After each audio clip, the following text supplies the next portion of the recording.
Atalar analara qattı saçı,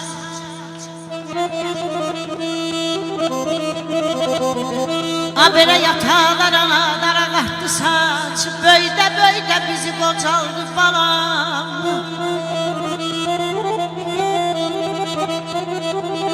Ömür verdi ömrümüzə, ömründən bizi gənc eylədi, özü qocaldı daman ey.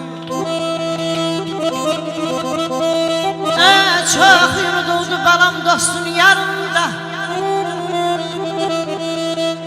çok yunuduldu dostun yanında, sığal silindi son ağlarında. Deyirəm bizə dil öyrənən analarından, titrədi ağzında sözü qocaldı. Gəl anam qurban, gəl anam qurban ey.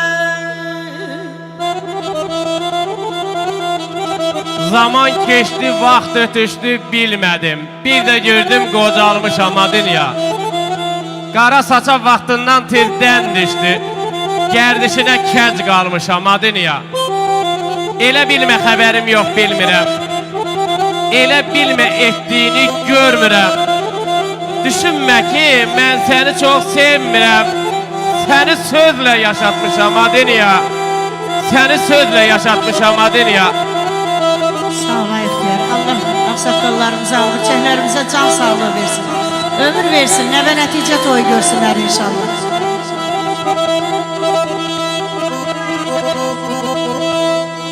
Bəhmənəm dərdimi qanan ellərim, bəhmənəm dərdimi qanan ellərim, yolunda yollara balam, yanan ellərim. Gözümün önünde yanan ellerim, gör neçə yoxlu kızı qocaldı. Aşıqam yara dərman, yar olar yara dərman, yan. Ay zar, mənə yara vurmuşsan, götür münü